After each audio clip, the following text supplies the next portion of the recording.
I'm Stephanie Miller, 34, and last month my sister-in-law Amanda uninvited me from our family Thanksgiving. Her excuse? Not enough space, which was ridiculous considering her home hosted 20 people last year. So I decided to host Thanksgiving at my $2 million Vermont estate that I purchased after selling my tech company. Was it petty? Maybe. Effective? Absolutely. Before I tell you how this holiday revenge plan unfolded, drop a comment letting me know where you're watching from, hit that subscribe button, and stay tuned to see how I turned a holiday rejection into the Thanksgiving everyone wished they'd attended. Growing up in our middle-class Boston suburb, my family was the picture of normalcy. Mom, Grace, worked as a high school English teacher, while Dad, Michael, managed a local hardware store. My brother Jason and I were inseparable as kids, building snow forts in winter and catching fireflies during warm summer evenings. We'd huddle together for family game nights every Friday, the four of us laughing over Monopoly and Scrabble until our sides hurt. Our paths diverged after high school. I threw myself into computer science at MIT, obsessed with the emerging tech industry. While Jason pursued business administration at a state college, I was coding late into the night, developing what would eventually become my first successful app. By 26, I'd founded my own tech startup focusing on financial security software. By 30, we were profitable. And just last year, at 33, I sold the company for $18 million. Meanwhile, Jason took a more traditional route. He married his college sweetheart Amanda shortly after graduation, and they quickly had two beautiful children, Emma, now 7, and Liam, 5. He worked his way up to middle management at a marketing firm, but the economic downturn hit his industry hard. For the past few years, they'd been getting by, but I knew they struggled with mortgage payments and the kids' private school tuition. I never flaunted my success, at least I tried not to. I bought my parents a condo in Florida for their retirement and set up college funds for my niece and nephew. When I purchased the Vermont estate last winter, a stunning 6-bedroom property nestled in the Green Mountains, it was more about having a peaceful retreat than showing off my wealth. I invited the family up several times, but Amanda always found excuses why they couldn't make it. The tension with Amanda had been building slowly. At first, it was subtle, backhanded compliments about my fancy clothes or dismissive comments about how some people have all the luck. I tried to be understanding. I knew the financial disparity between our households created natural friction, so I made efforts to downplay my success around her. Then came the call that blindsided me. It was a Tuesday evening in early November. I was reviewing some investment portfolios when my phone lit up with Jason's number. "Hey Steph," he said, his voice oddly formal. "Amanda wanted me to call about Thanksgiving." "I've got the pumpkin cheesecake recipe you asked for," I replied cheerfully. "And I found this amazing truffle butter for the—" "Actually," he interrupted, "that's what I'm calling about. Amanda thinks it might be better if you don't join us this year." The silence stretched between us as I processed his words. "Not join you? But we always spend Thanksgiving together." My voice sounded small even to my own ears. I know. It's just that Amanda says we don't have enough space this year. Her parents are coming, and her sister's family, and some neighbors. Jason, your dining room held 23 people last Thanksgiving. I counted. He sighed heavily. "Look, Steph, it's complicated. Amanda's been stressed about money lately, and she thinks having you there with your success might make things awkward." The truth stung worse than the flimsy excuse. I was being excluded because I'd done well for myself. Because my success made Amanda uncomfortable. "I see," I managed to say, though my throat felt tight. "Well, tell Amanda I understand." I didn't understand. Not really. After hanging up, I paced my Manhattan apartment, a mixture of hurt and indignation building inside me. Family was supposed to celebrate your successes, not punish you for them. I called my best friend Megan, pouring out the whole story while she made appropriately outraged noises. "That's absolutely ridiculous," Megan fumed. "So what are you going to do instead? Come to my place?" My mom always makes enough food to feed an army. I glanced out at the city skyline, an idea forming. Actually, what if I hosted Thanksgiving? At the Vermont house? Ooh, Megan's voice lifted with intrigue. Like, invite everyone else and show Amanda what she's missing? Not to be petty, I said, though we both knew that wasn't entirely true. But I've been wanting to properly use that house. It has this gorgeous dining room with mountain views, and the kitchen is a chef's dream. Do it, Megan encouraged. If they don't want you at their Thanksgiving, create one so amazing nobody would dream of missing it. As we talked through possibilities, my spirits lifted. This rejection could become an opportunity.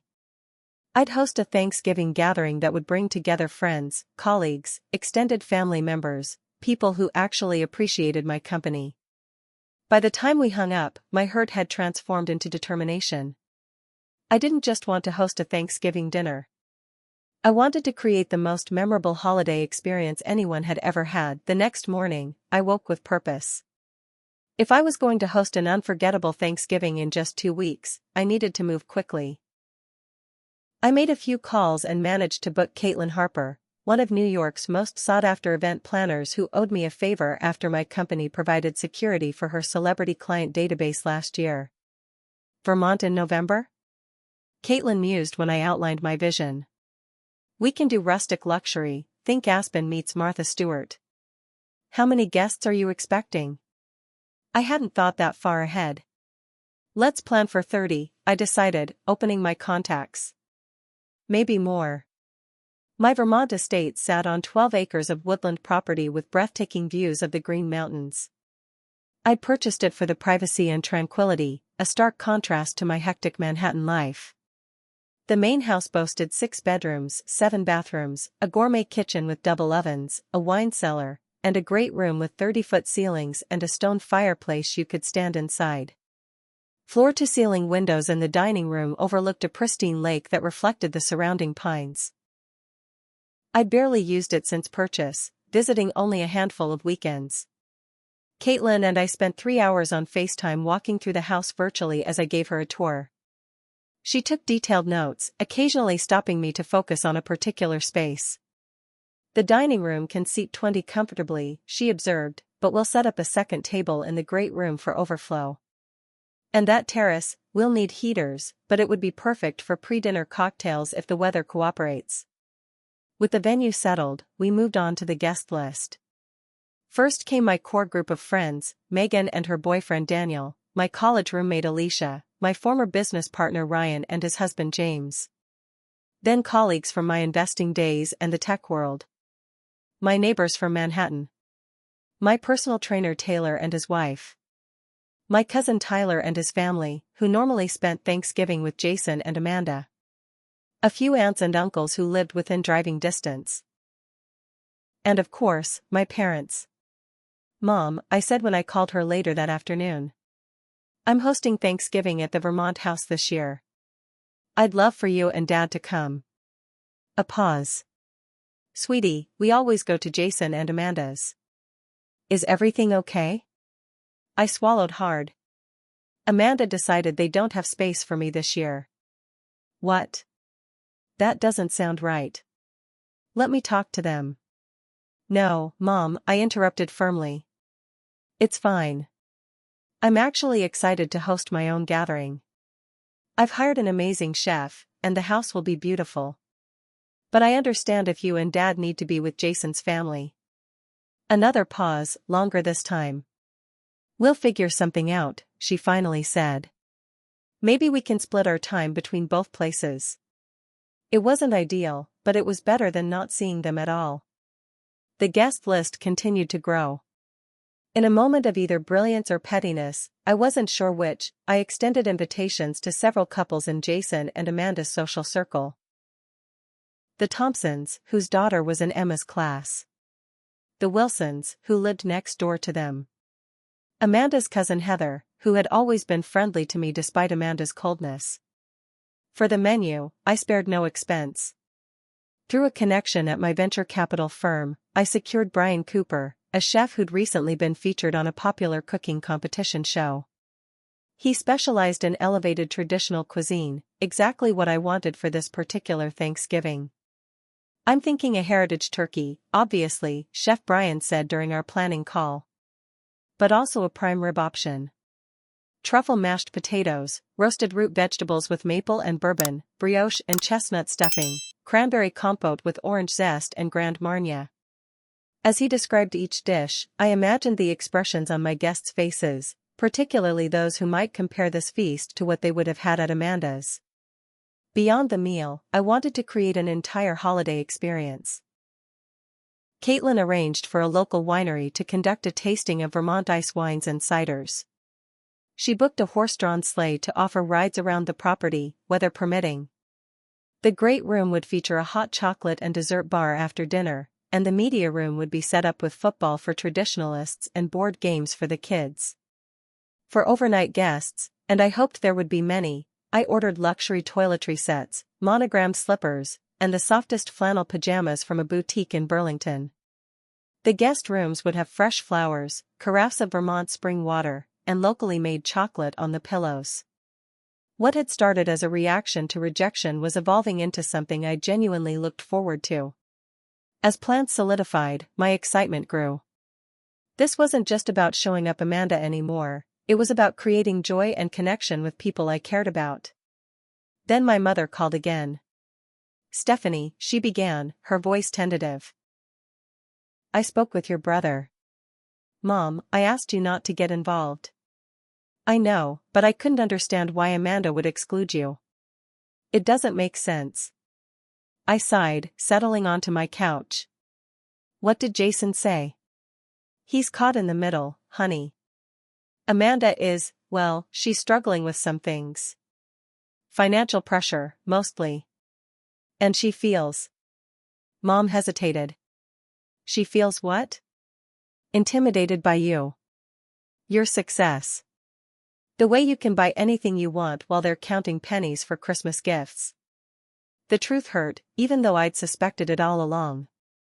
"I've never thrown my money in their faces, Mom. I've offered to help many times, but they always refuse." "I know that, sweetie. And part of me thinks this Thanksgiving thing is Amanda's way of asserting some control. But maybe competing Thanksgivings isn't the answer." Her words triggered a flicker of doubt. Was I making things worse? Creating a family division that would last beyond the holiday? But invitations had been sent. Contracts signed. Deposits paid. And part of me still burned at the unfairness of being excluded from a family gathering simply because I'd worked hard and succeeded. "We'll be at your dinner, Stephanie," Mom said, breaking into my thoughts. "At least for the main meal. But we might stop by Jason and Amanda's for dessert. Is that okay?" "Of course," I said, though a childish part of me wanted to protest. "I understand." After we hung up, I called Rachel, a colleague who'd become a friend. Unlike Megan, who embraced righteous indignation on my behalf, Rachel had always been the voice of reason in my life. "Am I being petty?" I asked after explaining the situation. Rachel considered this. "A little," she admitted. "But also, you're creating something beautiful out of rejection, which is pretty admirable. Just make sure you're clear about your motivations. If this is purely about revenge, it might leave you feeling empty even if you win." Her words stayed with me as preparations continued. That night, I made a decision: regardless of how this Thanksgiving had started, I would approach it with genuine warmth and hospitality. I would create space for joy and connection, not competition. I called Caitlin and added one more detail to our plans: custom gift baskets for Emma and Liam, filled with games, art supplies, and treats they could enjoy if they ended up coming to the Vermont house. Not because I wanted to buy their affection, but because I genuinely loved being their aunt, regardless of the tension with their mother. The pieces were falling into place. Now I just had to wait and see how everyone would respond. The first indication that my Thanksgiving plans had reached Amanda came 3 days after I sent the invitations.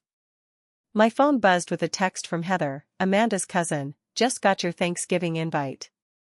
Sounds amazing but complicated? Amanda seems upset. I felt a twinge of satisfaction followed immediately by guilt. What had I expected? Of course Amanda would be upset when she discovered I was hosting a competing event, especially one that sounded far more luxurious than hers. Still, I hadn't been the one to start this holiday hostility. That evening, Jason called. I braced myself before answering. What exactly are you trying to prove? He demanded, skipping any greeting. Hello to you too, brother. Stephanie, be serious. You're inviting our friends and family to some extravagant Thanksgiving just to show up Amanda? That's low, even for you. His words stung. Even for me? What's that supposed to mean? You know exactly what it means. You've always had to be the star, the successful one, the one everyone admires. Would it kill you to let Amanda have this one thing? To let her host Thanksgiving without competing with your millions? I gripped the phone tighter. I was uninvited from your Thanksgiving, Jason. What was I supposed to do? Sit alone in my apartment eating a microwave dinner while the rest of the family celebrates together? You could have made other plans without deliberately trying to steal our guests. I invited friends and family I wanted to spend the holiday with. If some of them overlap with your guest list, that's because we know the same people. The line went quiet for a moment. When Jason spoke again, his voice had lost some of its edge. Mom and Dad called. They're splitting their time between both dinners. I know, I replied softly. They told me. Amanda's upset. She thinks you're trying to ruin her Thanksgiving. I'm not, I insisted, though part of me wondered if that wasn't at least partially true. I just wanted to create something special after being excluded from family tradition. Jason sighed heavily. I have to go. Just think about what you're doing, Steph. Is it worth dividing the family like this? After we hung up, I sat in my kitchen, staring at the gleaming countertops. Maybe I had gone too far. But dismantling the plans now seemed impossible, and frankly, I didn't want to. I was genuinely looking forward to hosting people in my Vermont home.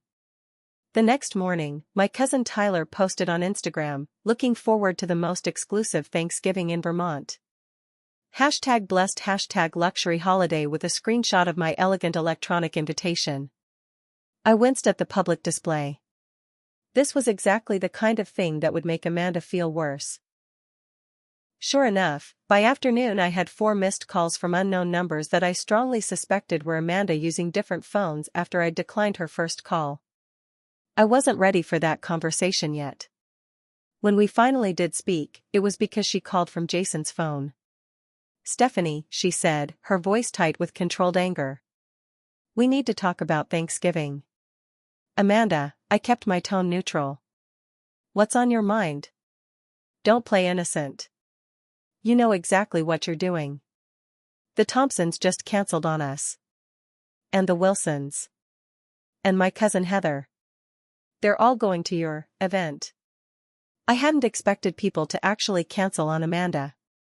My intention had been to invite people I thought might not have received invitations to her more limited space gathering. I'm sorry to hear that, I said carefully.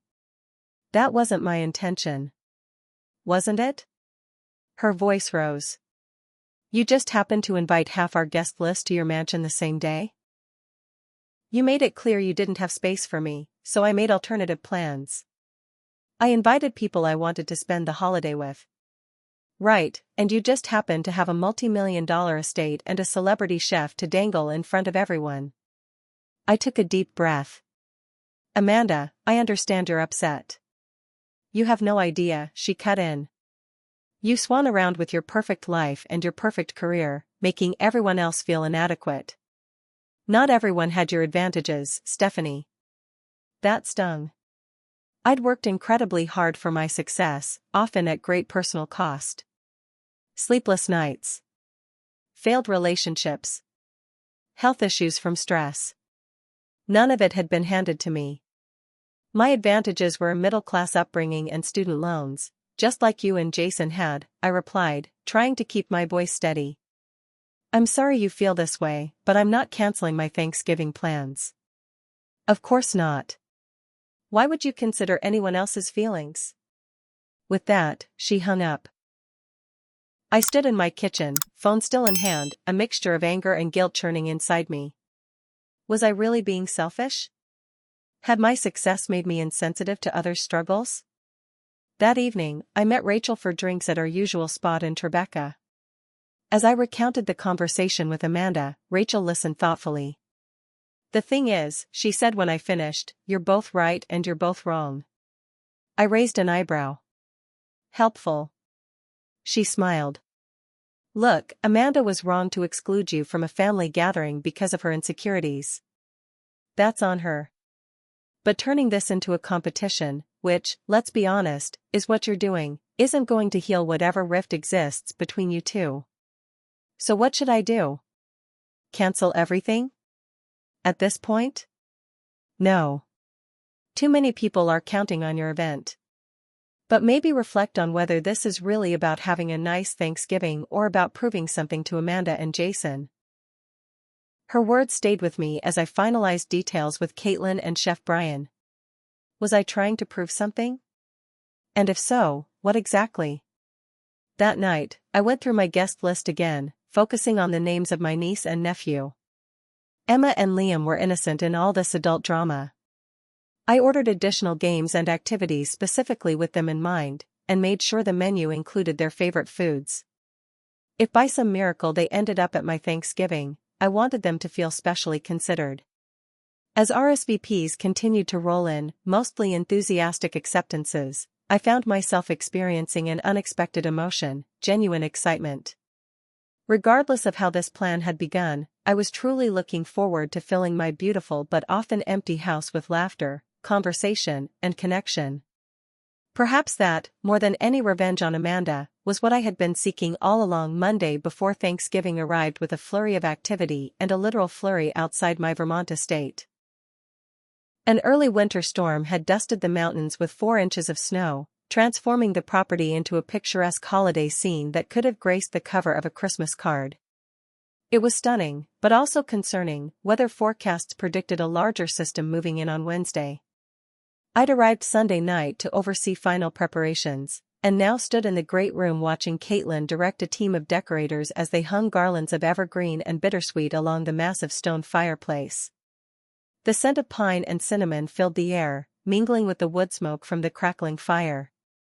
The florist is running late, Caitlin announced, tablet in hand. Roads from Burlington are getting slick. But the linens arrived, and they're exactly what we wanted. That dark amber color looks stunning against the walnut table. I nodded, only half listening as I checked my phone. No messages from Jason or Amanda, but my mother had texted to confirm their Wednesday arrival. They'd booked a room at a B&B 20 minutes away, refusing my offer to stay at the estate despite my numerous empty guest rooms.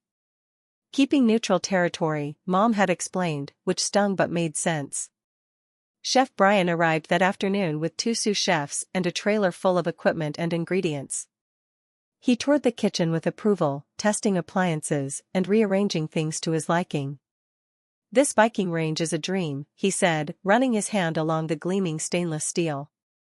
And counter space for days. We're going to create magic in here. While his team unloaded specialized tools and pre-prepped ingredients, Brian walked me through his final menu, traditional with sophisticated twists. Heritage turkey brined for 3 days. Prime rib with rosemary and garlic. Truffle and Parmesan mashed potatoes. Roasted Brussels sprouts with pancetta and balsamic glaze. Cornbread stuffing with sage sausage. 5 different pies, plus a show-stopping bûche de Noël. Everything can be adjusted for dietary restrictions, he assured me. And I planned special kid-friendly versions of each dish, just in case your niece and nephew make an appearance. His thoughtfulness touched me. I'd mentioned Emma and Liam only briefly in our planning calls, but he'd remembered and taken their potential preferences into account. Tuesday brought more decorating, cooking preparations, and a troubling weather update. The storm system was intensifying.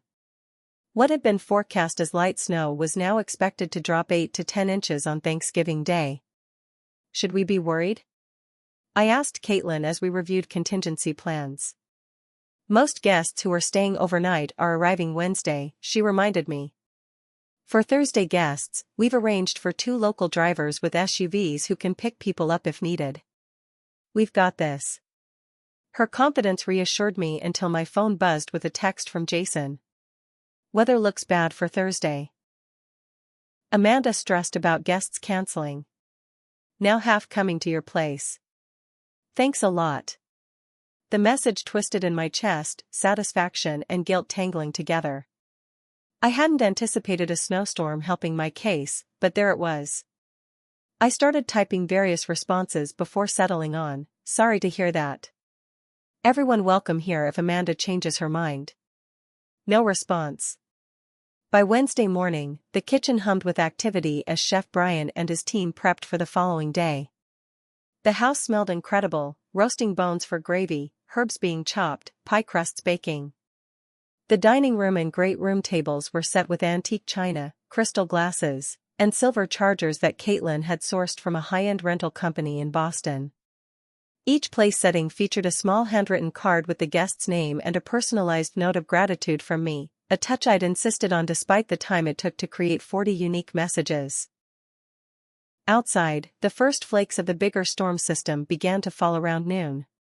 My parents texted they were leaving the B&B early to beat the worst of it, arriving at my door an hour later looking apprehensive but impressed. This is something else, Stephanie, Dad said, taking in the soaring ceilings and professional holiday decor. Mom hugged me tightly, whispering, "It's beautiful, honey. Just don't let all this be about proving a point."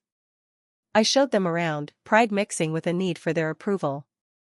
When we reached the kitchen, Chef Brian was plating a sample of appetizers for my review.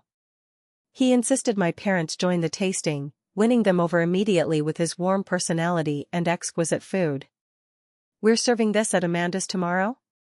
Dad joked after tasting a perfect bite-sized piece of pumpkin ravioli with brown butter and sage.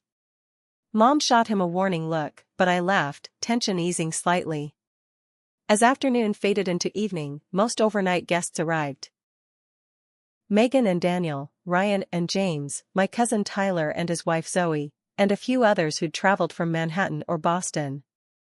We gathered in the great room for drinks and light appetizers, the atmosphere festive and warm as the snow fell heavier outside, blanketing the world in white silence.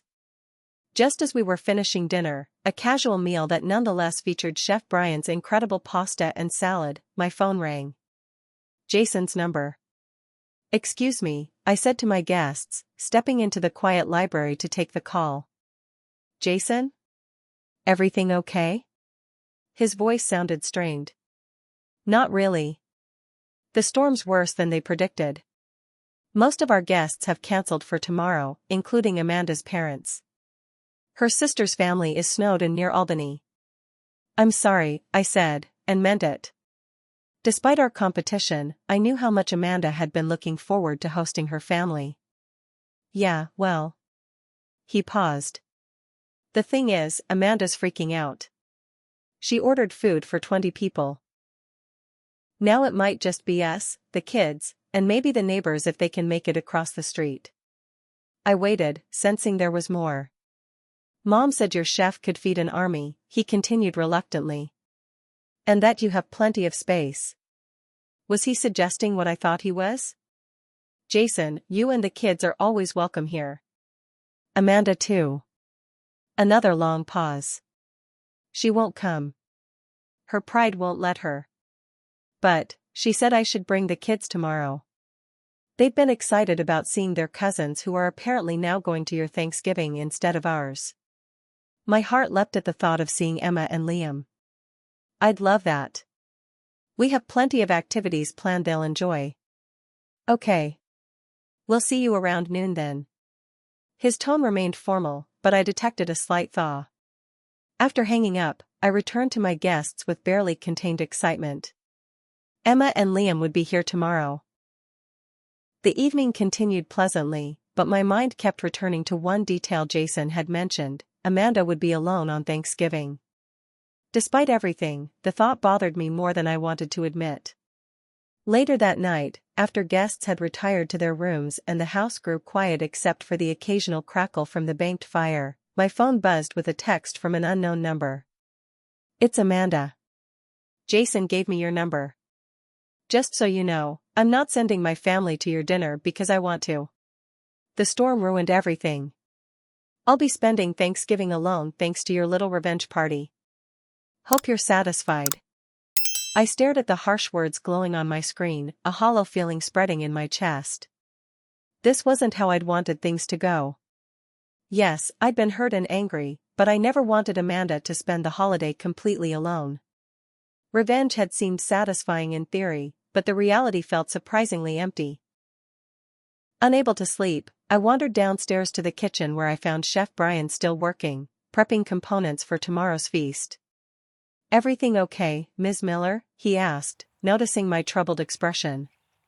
"Just thinking about tomorrow," I replied, then found myself explaining the whole situation, the disinvitation, my elaborate response, and now Amanda spending the holiday alone while her family came to my house.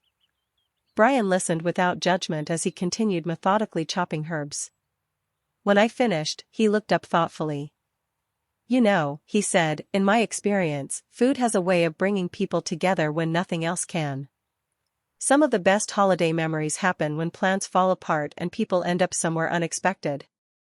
I considered his words as I headed back upstairs. An idea was forming, perhaps not the most rational one, but somehow it felt right. Before I could second-guess myself, I texted Amanda back. "I never wanted you to be alone on Thanksgiving. There's room for everyone here, including you. I'll send a car at 11 a.m. I fell asleep before seeing any response, the storm howling outside my windows as the house creaked and settled around me. I woke to a world transformed. Overnight, the storm had dropped nearly a foot of snow, with more still falling in gentle, fat flakes that drifted past my bedroom windows. The grounds of the estate were a pristine white canvas, unmarred except for the occasional track of a deer or fox. Mountains rose in the distance, their familiar contours softened by snow. Downstairs, the house hummed with activity despite the early hour.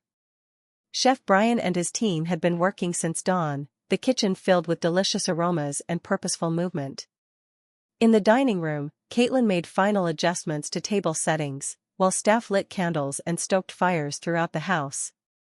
"Roads are being plowed," Caitlin reported when she saw me. "Most local guests should be able to make it, though they might be delayed. The drivers are ready with the SUVs for anyone who needs pickup." I nodded, checking my phone. No response from Amanda to my late-night text. I'd arranged for a car service with all-weather vehicles regardless, hoping she might change her mind. By 11, the first guests began to arrive. My Manhattan neighbors, the Johnsons, exclaimed over the beauty of the snow-covered landscape. Ryan and James emerged from their guest room to help arrange last-minute decorations. Megan's parents, who had driven up that morning from their home in western Massachusetts, brought homemade cranberry bread that Chef Brian graciously added to the dessert display. At 11:30, the doorbell rang again. I opened it to find my parents, cheeks rosy from cold, stomping snow from their boots. "Gorgeous day," Dad said, handing me a bottle of champagne. "Cold as anything, but gorgeous." Mom hugged me tightly. "Everything looks wonderful, honey." They moved inside to greet the other guests while I lingered by the door, watching the driveway. No sign of Jason's car yet, though he'd texted they were on their way. And no word from Amanda. By noon, the great room was filled with conversation and laughter. Chef Brian had set up an elaborate appetizer station featuring tiny cheese puffs, prosciutto-wrapped figs, and smoked salmon on buckwheat blini. Bartenders mixed signature cocktails, a spiced pear Bellini and a maple old-fashioned, while a string quartet played softly in the corner, their classical renditions of holiday tunes adding elegance without overwhelming conversation. The doorbell rang again, and my heart leapt. This time it was Jason, with Emma and Liam bundled in colorful snow gear. "Aunt Stephanie!" Emma cried, throwing her arms around my waist. "Your house is like a castle." Liam, more reserved, offered a shy smile. "Do you really have a movie theater inside?" I do, I confirmed, helping them out of their coats. And it's playing Frozen right now if you want to check it out before dinner. Jason stood awkwardly in the foyer, taking in the elegant decorations and the sounds of my gathering. This is impressive, he admitted. Thanks for bringing them, I said softly. Did Amanda? He shook his head. She said to tell you she doesn't need your pity invitation. My heart sank, but I nodded. Well, you're all here now. Let me introduce you around. As I led them into the great room, Emma and Liam's eyes widened at the sight of the massive Christmas tree Caitlin had installed yesterday, decorated with hand-blown glass ornaments and tiny white lights. The children quickly spotted my cousin's kids and raced off to join them, while Jason accepted a drink from a passing server, his posture still stiff but slowly relaxing. Chef Brian announced that dinner would be served at 2, so I took the opportunity to give Jason a tour of the house. As we walked through the library with its floor-to-ceiling bookshelves and leather chairs, he grew quieter. Something wrong? I asked. He ran a hand through his hair, a gesture so familiar from our childhood.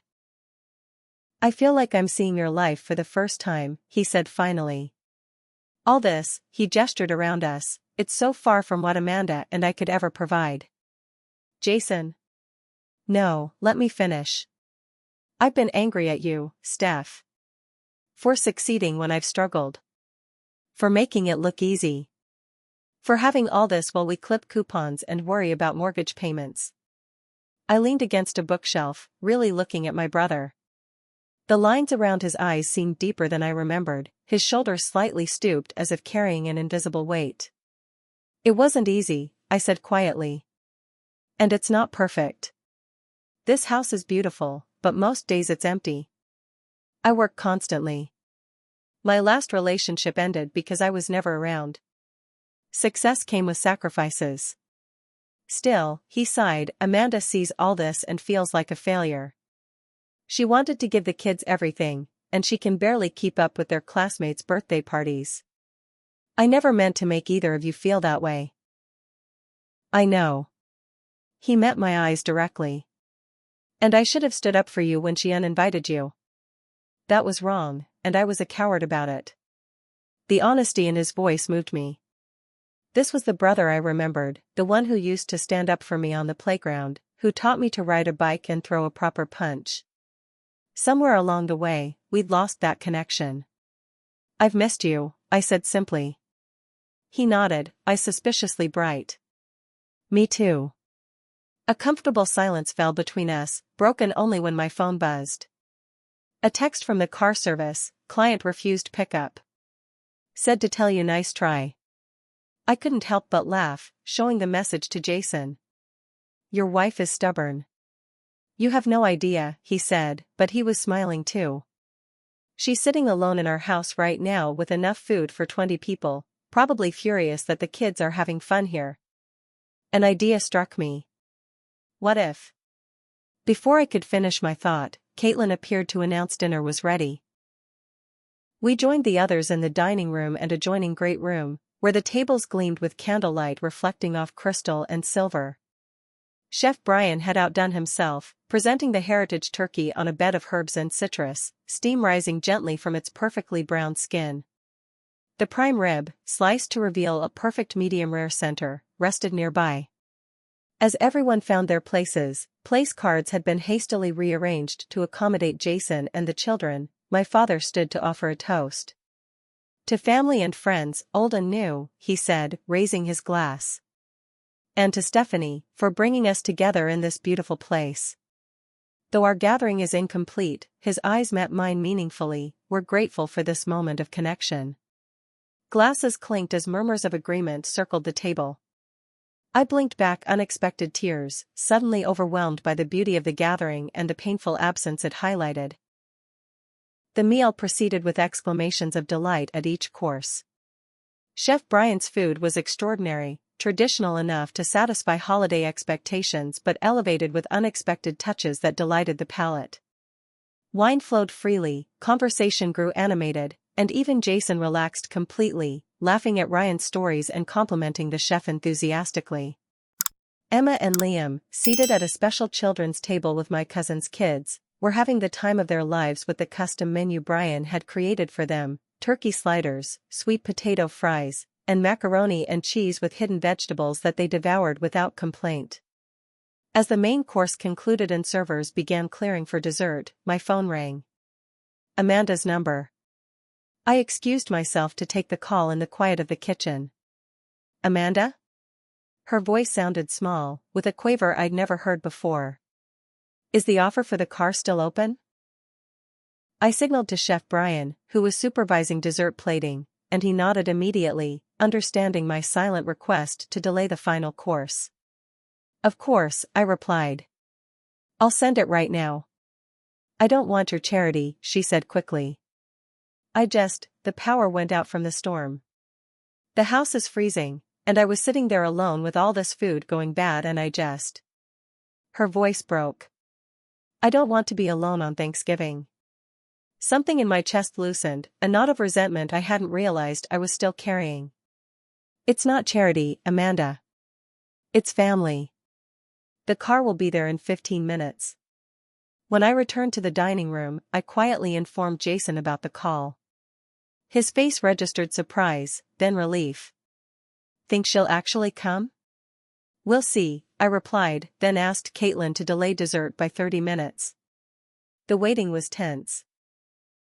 I tried to focus on my guests, moving between tables to ensure everyone was enjoying themselves, but my eyes kept drifting to the windows, watching the driveway through gently falling snow. Finally, headlights appeared, cutting through the early twilight. I slipped away to the foyer, heart pounding inexplicably. The doorbell rang, and I opened it to find Amanda standing there, snow dusting her hair, eyes red-rimmed from what might have been cold or tears. For a long moment, we simply looked at each other, years of tension and misunderstanding hanging between us. Then, surprising us both, I stepped forward and hugged her. I'm glad you came, I said, meaning it completely. She stiffened, then gradually relaxed into the embrace. Your house really is ridiculous, she mumbled against my shoulder, but there was a hint of humor in her voice. I laughed, releasing her. Come in.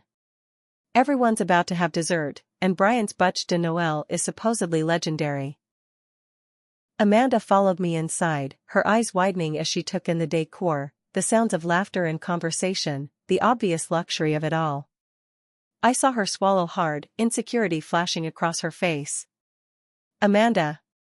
Emma spotted her mother and came running, Liam close behind. Mom. They have a movie theater and a game room and hot chocolate with 5 kinds of toppings. Amanda knelt to hug her children, visibly relaxing at their excitement. Sounds amazing, sweetie. Jason approached cautiously, clearly uncertain how his wife would react to the situation. When she stood and leaned into him slightly, relief washed over his features. Let me introduce you to everyone, I offered, but Amanda shook her head. Could we talk first? Somewhere quiet? I led her to the library, away from the happy chaos of the dining area. She stood by the window for a moment, looking out at the snow-covered grounds, before turning to face me. I've been horrible to you, she said bluntly. Amanda. No, let me say this. I've been jealous and petty and insecure. Seeing all this, she gestured around us, just confirms every feeling I've had about not measuring up. But sitting alone in a cold, dark house on Thanksgiving made me realize something. She took a deep breath. I've been so focused on what you have that I haven't appreciated what I have. And pushing you away hasn't made me feel any better about myself. Her honesty stunned me. I never meant to make you feel inadequate, I said quietly. And for what it's worth, there are times I envy what you and Jason have, the family, the stability, the everyday moments I miss because I'm always working. Amanda studied me, as if seeing me for the first time. We're quite a pair, aren't we? Each envying what the other has. A tentative smile curved her lips, and I found myself smiling back. It wasn't forgiveness, exactly, but it was a beginning, a crack in the wall between us. Come have dessert, I said. Brian made enough for an army, and I hear you're an excellent judge of pie.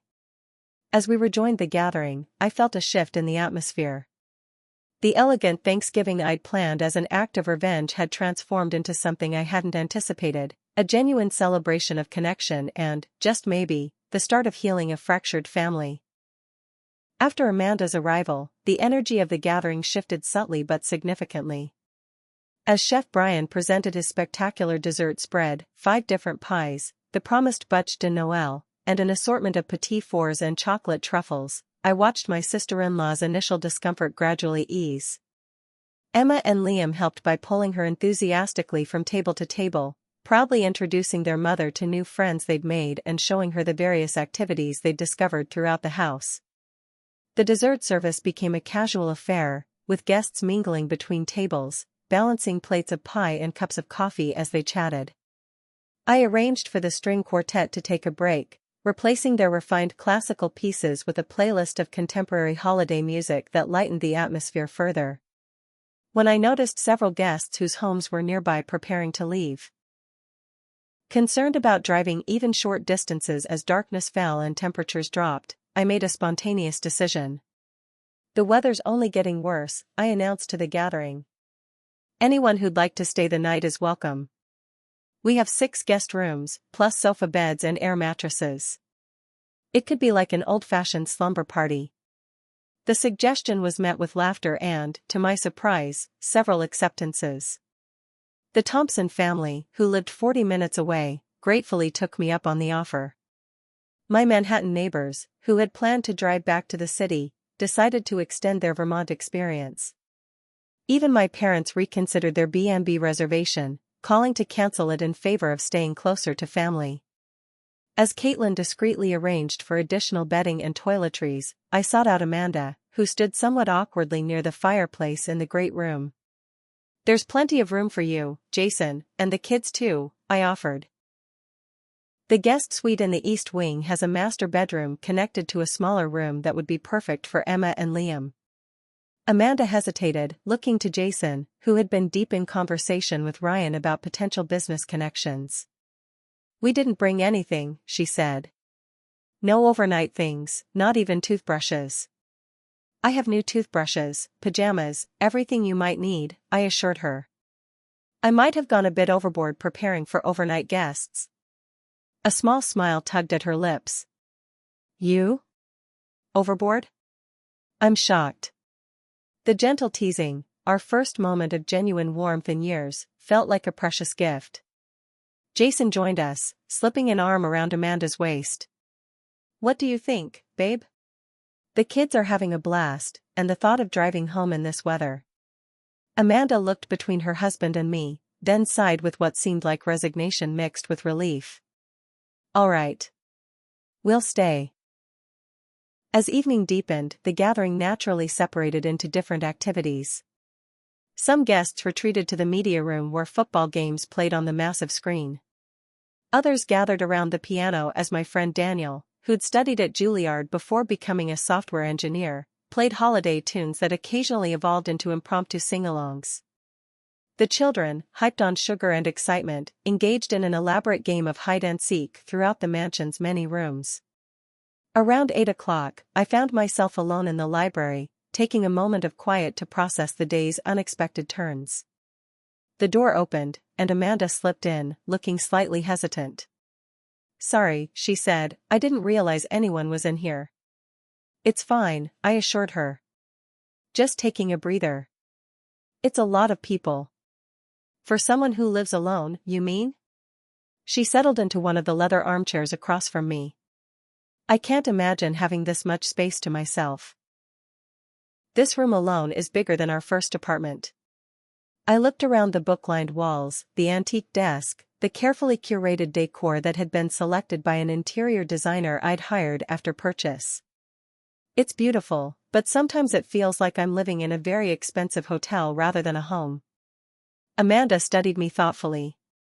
"Can I ask you something?" "And I'd like an honest answer." I nodded, apprehensive but curious. "When you found out I'd uninvited you from Thanksgiving, what hurt more, missing the holiday with family, or feeling rejected?" The question caught me off guard with its directness and insight. I considered deflecting but found myself answering truthfully instead. Both, I guess. But mostly the rejection. It felt like confirmation of something I've suspected for a while. That my success has created this wall between us. Between me and Jason too. Amanda nodded slowly. I've been jealous, she admitted. Not just of the money or the house or the freedom, but of how effortless it all seems for you. You decide to start a company, and boom, millions. You buy this estate like others might buy a handbag. It wasn't effortless, I said quietly. You just didn't see the struggles. The sleepless nights, the failed relationships, the constant pressure. 3 years ago, I was so stressed I developed shingles at 31. I was hospitalized for exhaustion the month before we closed the acquisition deal. Amanda's eyes widened slightly. Jason never mentioned that. I didn't tell him. I didn't tell anyone in the family. I didn't want you all to worry, and honestly, I didn't want to appear weak or struggling when everyone expected me to be this big success. A silence fell between us, not uncomfortable but contemplative. I'm sorry I uninvited you, Amanda finally said. It was petty and insecure, and I was punishing you for my own issues. And I'm sorry I turned it into this elaborate revenge fantasy, I replied with a rueful smile. Though I have to admit, it turned out better than I expected. She laughed softly. It did, didn't it? Who would have thought we'd end up having an actual conversation after years of passive-aggressive sniping? Sometimes it takes a crisis, I offered. Or a snowstorm. Our moment of connection was interrupted by Emma and Liam bursting into the library, breathless with excitement. Mom. Aunt Stephanie. Everyone's going outside to take pictures in the snow. And there's going to be hot chocolate afterward. Amanda and I exchanged glances, a silent understanding passing between us. Whatever had started to heal here was fragile, new. It would take more than one conversation to repair years of tension. But it was a beginning. We joined the others outside, where Caitlin had arranged for the driveway and front terrace to be lit with hundreds of twinkling fairy lights. The snow continued to fall gently, creating a magical backdrop for group photos. Chef Brian and his team had set up a hot chocolate station on the covered portion of the terrace, complete with homemade marshmallows, whipped cream, and various flavored syrups. As a professional photographer I'd hired captured candid shots of the gathering, I found myself standing between Amanda and Jason, our breath visible in the cold air. Without planning or discussion, we arranged ourselves for a family photo, my parents, Jason, Amanda, the children, and me. As the camera clicked, I felt Jason's arm around my shoulders and, more surprisingly, Amanda's hand slipping into mine and squeezing briefly. The gesture was small, perhaps insignificant to outside observers. But to me, it represented a thawing more powerful than any words could express. Later, as guests began retiring to their assigned rooms and the house gradually grew quieter, I found myself in the kitchen with Chef Brian, who was supervising the final cleanup while enjoying a well-deserved glass of wine. Quite a successful event, Ms. Miller, he observed, raising his glass in a small toast. More than I could have imagined, I agreed. Though not in the way I originally planned. He smiled knowingly. The best celebrations often aren't the ones we meticulously plan, but the ones that evolve naturally when we're open to unexpected possibilities. His words stayed with me as I made final rounds of the house, checking on guests and ensuring everyone had what they needed for the night. When I passed the guest suite where Jason, Amanda, and the children were settled, I paused at the sound of quiet laughter coming from within, the unmistakable sound of a family sharing private jokes and bedtime rituals. It was a sound my big, beautiful house had never known before. And as I continued to my own master suite at the opposite end of the mansion, I realized that for all its luxury and careful design, this was the first night my Vermont estate had truly felt like a home. Friday morning dawned clear and brilliant, the storm having passed overnight leaving behind a pristine winter wonderland. Sunlight sparkled across untouched snow covering the grounds, and icicles hanging from the eaves caught the light like crystal prisms. I woke early, a habit from years of pre-dawn business calls that I hadn't been able to break even on holidays. Wrapping myself in a cashmere robe, I padded quietly downstairs, expecting to find the house still asleep. Instead, I discovered Chef Brian already in the kitchen, preparing what appeared to be an elaborate breakfast spread. "Hope you don't mind," he said, noticing my surprise. "I thought your overnight guests might appreciate something special this morning." "That's incredibly thoughtful," I replied, accepting the cup of coffee he offered. "Though you've already gone above and beyond what we contracted for." He shrugged, returning to the brioche French toast he was preparing. "Consider it a professional courtesy. Besides, yesterday turned into something special. I wanted to see it through properly." Guests began appearing around 8, drawn by the irresistible aromas wafting through the house. The dining room became a casual buffet, with people helping themselves to French toast, frittatas, fresh fruit, yogurt parfaits, and pastries before settling in small groups throughout the main floor. My parents found me by the windows overlooking the back property, where several deer were cautiously making their way through the deep snow. "Some Thanksgiving," Dad said, bumping my shoulder gently with his. "Not exactly what any of us expected." "No," I agreed. "But maybe better?" Mom smiled, wrapping an arm around my waist. "Definitely better. Though next year, maybe we can avoid the family drama prelude?" "Next year," I repeated, the concept settling into my mind. "You think we should make this a tradition? The Vermont Thanksgiving?" "Absolutely," Dad said enthusiastically. "Though maybe with slightly less elaborate planning and more family involvement. Your mother mentioned something about contributing her famous cranberry relish next time." The casual way they assumed there would be a next time, that this wasn't a one-off event born of hurt feelings and competitive impulses, but the beginning of a new family tradition, warmed me more than the coffee in my hands. Throughout the morning, guests gradually departed as roads were cleared and normal life beckoned. Each farewell included sincere thanks and comments about next year, reinforcing the sense that something meaningful had been established. My Manhattan friends left with invitations for me to visit them in the city soon, a reminder that I'd been neglecting my social life in favor of work for too long. By noon, only immediate family remained, my parents, Jason, Amanda, and the children. We gathered in the great room, the adults with coffee while Emma and Liam played an elaborate game of their own invention involving couch cushions and what appeared to be a storytelling component. "We should talk about Christmas," Mom said, breaking a comfortable silence. "Traditionally we've always gone to your house," she nodded to Jason and Amanda, "but given the success of this gathering." Amanda shifted slightly, and I recognized the familiar signs of her discomfort, the way she tucked her hair behind her ear, the slight straightening of her spine. "Actually," I intervened, "I was thinking it might be nice to come to your place for Christmas, Amanda. This house is perfect for Thanksgiving with its big spaces for large gatherings, but Christmas feels like it should be more intimate. Plus, Emma and Liam would be more comfortable opening presents in their own home." The relief on Amanda's face was evident, followed quickly by what seemed like genuine warmth. "We'd like that. Though it won't be anything like this." She gestured to our surroundings. "That's the point," I replied honestly. "Different holidays, different settings, different experiences. All valuable." Jason, who had been unusually quiet all morning, finally spoke up.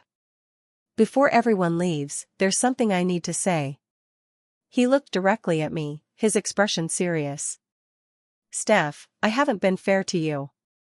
For years, I've been carrying this resentment about your success, as if you somehow took opportunities that should have been mine."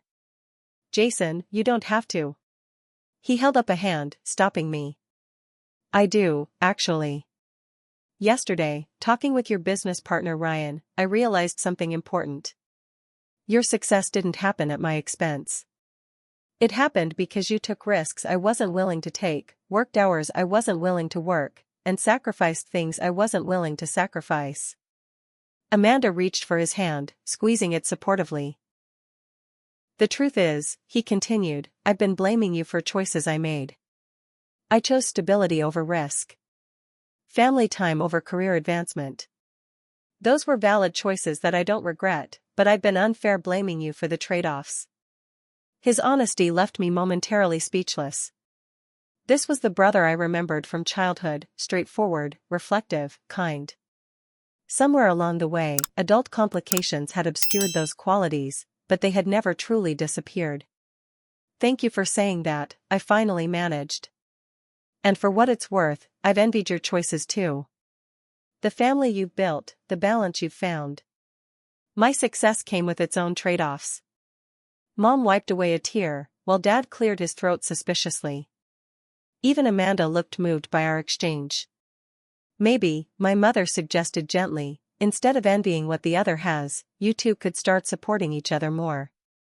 Sharing your different strengths. Actually, Jason said, with a quick glance at Amanda, who nodded encouragingly, that's something we wanted to talk about. Ryan mentioned yesterday that your investment firm sometimes funds small business expansions? I nodded, intrigued. Among other things, yes. I've been developing a side business for the past year, Jason explained. Custom furniture. I started in our garage, but I've been getting more orders than I can handle with my current setup. This was news to me. I had no idea you were doing woodworking professionally. It started as a hobby, but it's gaining traction. I'm at the point where I need to either invest in a proper workshop and maybe hire help, or keep it small and turn down orders. Understanding dawned. And you're looking for investors? Not charity, he said quickly, echoing Amanda's words from yesterday. A legitimate business investment, if your firm thinks it's viable. I have a business plan, profit projections, everything. The old me might have offered to simply give him the money, not understanding how that would undermine his pride and agency. The new me, or perhaps the wiser me, recognized what he was really asking for, professional respect and partnership, not handouts. I'd love to review your business plan, I said sincerely. And make introductions to the right people at the firm. Actually, a thought occurred to me, the grounds manager here has been looking for custom outdoor furniture for the terrace. That could be a substantial first commission if you're interested. The conversation continued, evolving from business to broader plans.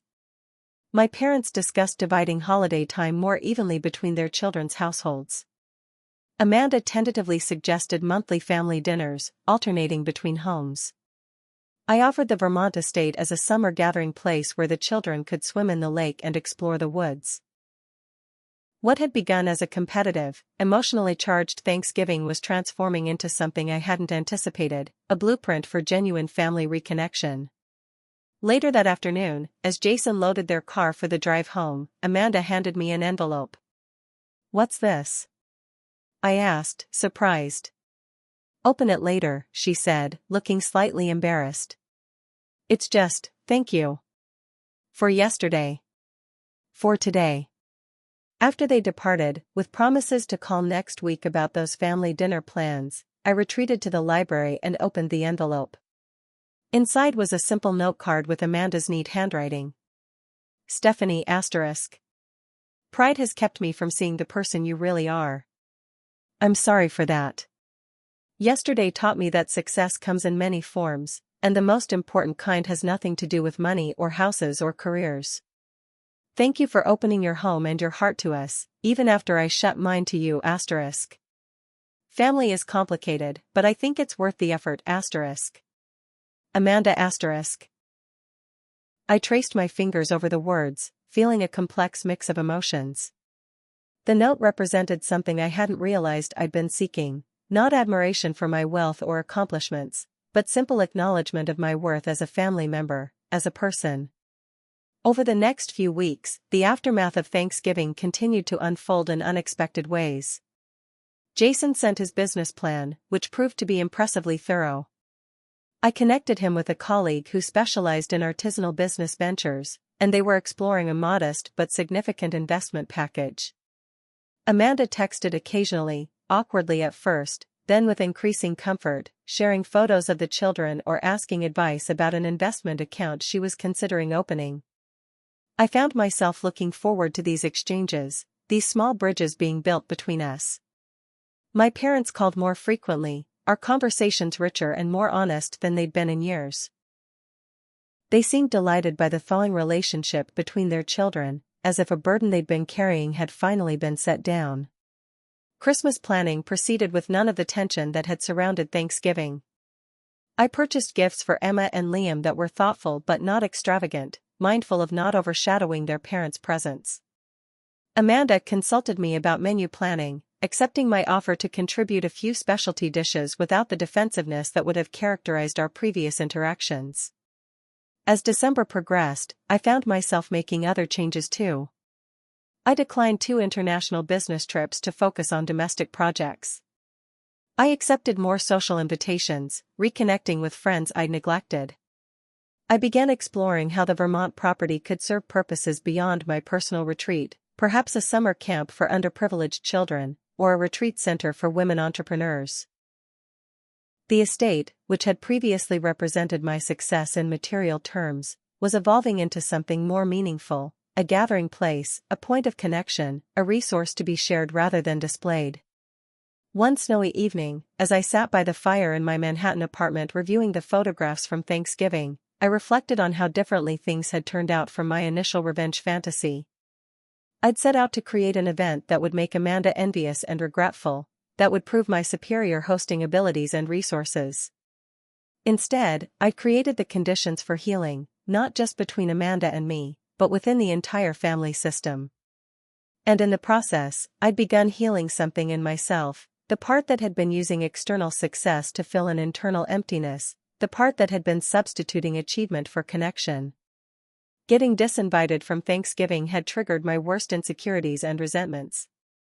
But in responding to that hurt, even though my initial response had been petty and competitive, I'd inadvertently created space for transformation. For vulnerability. For growth. As the new year approached, I found myself thinking not about business targets or investment returns, but about the family dinner scheduled for January at Jason and Amanda's house. About the summer plans for the Vermont property. About Emma's upcoming school play that I'd promised to attend. Success, I was learning, could be measured in many ways. And some of the most meaningful metrics had nothing to do with bank accounts or real estate portfolios. So what about you? Has a family conflict ever led to unexpected healing in your life? Have you found yourself growing through situations that initially seemed hurtful or unfair? I'd love to hear your stories in the comments below. And if this story resonated with you, please hit that like button, subscribe to my channel for more real-life experiences, and share with someone who might need to hear that family reconciliation is possible, even when it seems most unlikely. Thank you for joining me on this journey, and remember, sometimes our greatest growth comes from our most painful experiences. Wishing you all connection, healing, and joy in your own family relationships, today and always.